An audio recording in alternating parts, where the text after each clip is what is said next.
What's up, YouTube? It's Friday morning. We got leg day today. It's a wet and rainy morning here in St. Augustine, Florida. And yeah, I wish this weather would make up its mind. Yesterday the high was like 62 and it was cold, but it was nice outside. Wasn't any clouds. It was bright, sunny. I mean, just a nice day overall. And then today, I think the high is like 65, almost 70 degrees, but it's wet and rainy in January, which is annoying. But anyways, headed to the gym now. It is 11 a.m. My work schedule changed a little bit because of the stuff that's going on in my personal life, but which is good. It allows me to go into work a little bit later, so I can hit the gym a little bit later than I normally would. Normally, I would be just about done right now at the gym, but wasn't able to get my pre-workout meal in till around 9. So since it's legs, I want to make sure there's no gastric distress for my lift, or as least amount as possible. You don't want to be farting all over the gym if you can help it during leg day.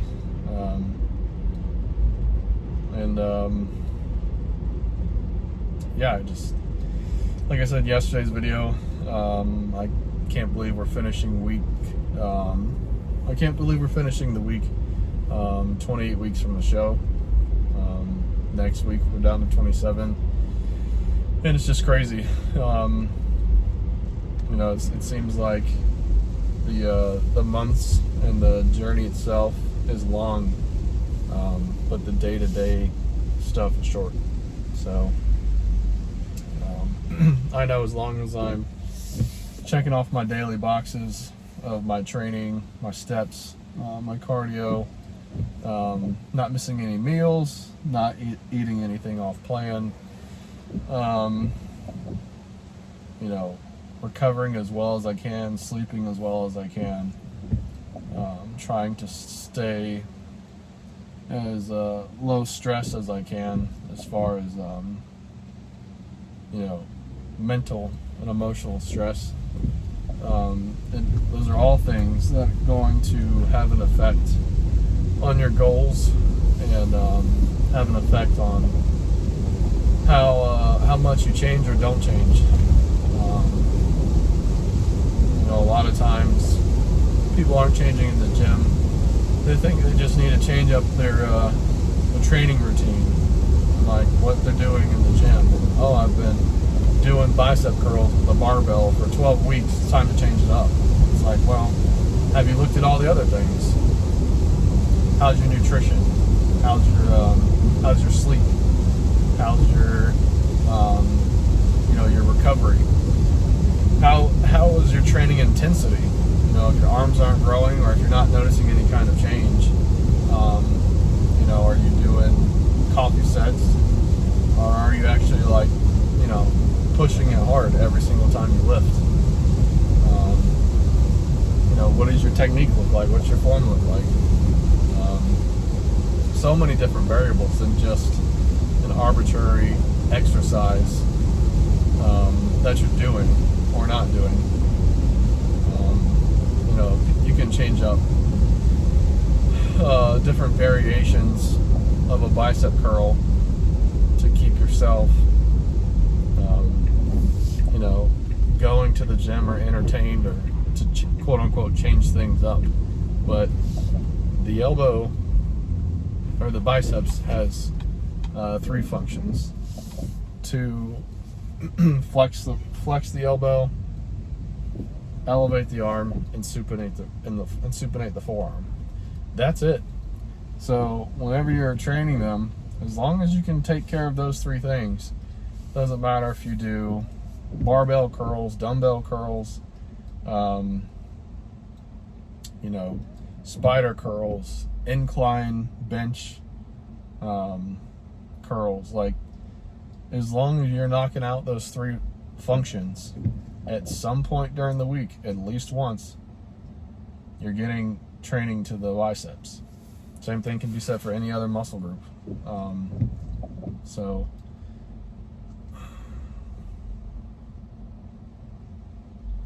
you know, sorry, people in the parking lot are just a little crazy. Oh, that person wants a handicap spot. Not handicapped yet, can't park there. But anyways, you know, the same thing can be said for any of the muscle groups. You know, each muscle only serves whatever function or movement that it serves. You can change up intensity, so how hard you push it, or how heavy the load is, that'll change intensity. You can change up the volume, so sets and reps. You can change up time under tension technique, meaning you can change up how long you're holding and through the eccentric phase. So how long for a bicep curl, for example, how long you're holding the weight before it goes all the way back down by your hip. You can change the amount of time you're holding it in the isometric phase, which is where you're literally just holding it at the top, and you're squeezing. There's so many different variables within the same exercises that you're probably already doing that will make your body adapt differently. So there's a reason why all of the lifts exist the way they do, and there's the reason why it seems like everybody's pretty much doing the same exercises, is because that's what works. That's what makes the muscles move, and that's what will make them grow.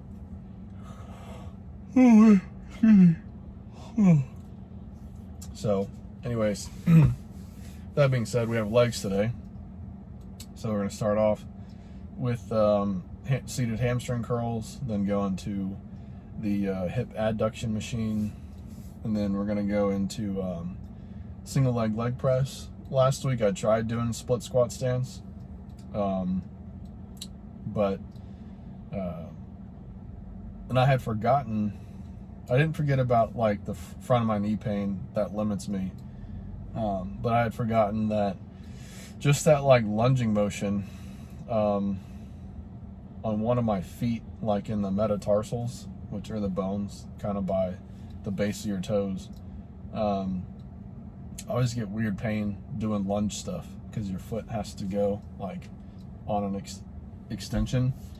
So I always get pain there, and that's what limited me to fatigue, quote unquote fatigue, and also just having my hands back in the Smith machine bar.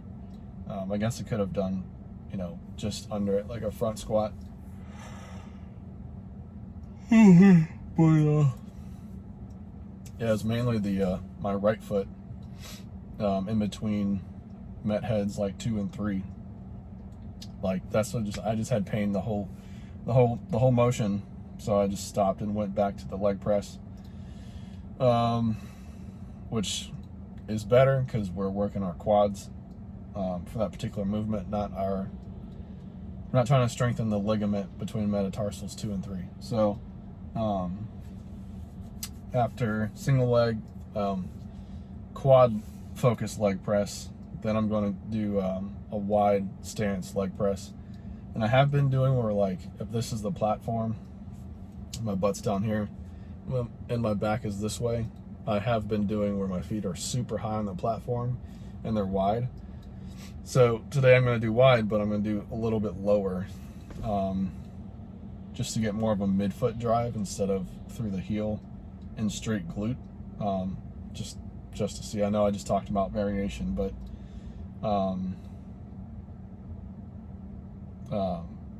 whenever I go super high, I almost feel like the platform is like too far away, to where, like, in order to get full extension, my low back almost has to come up off the support in the platform for your back, which I don't want, because I want my low back stable.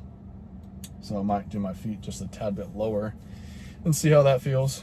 But after that, then we have the knee extension machine, or leg extension, whatever you want to call it. That's pretty straightforward. It's 2 legs at once. And then to finish off, Smith machine front squat.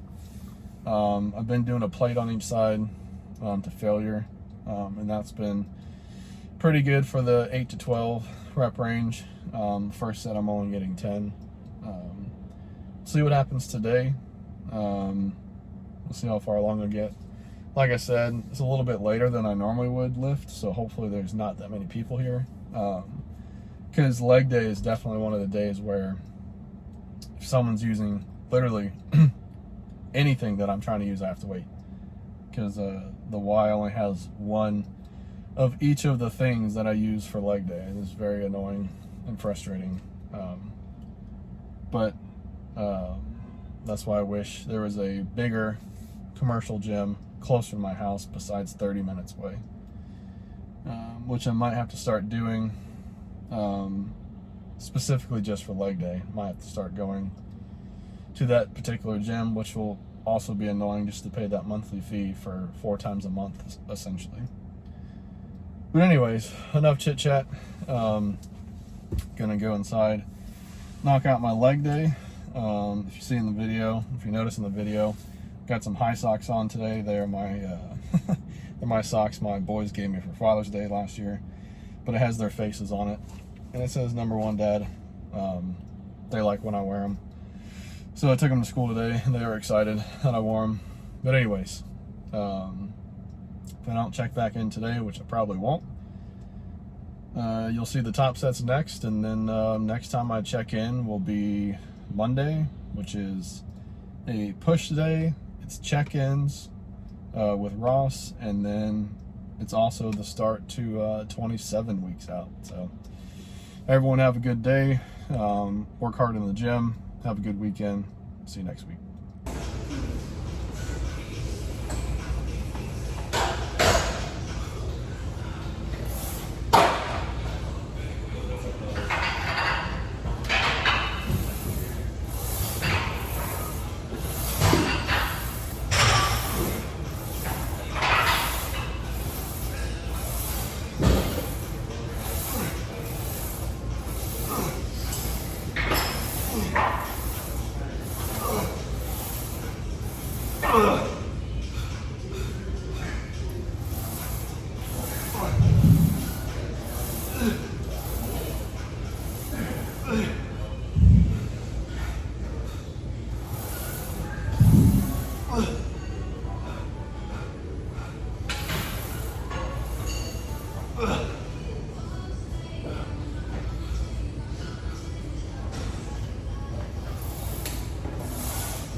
Yeah.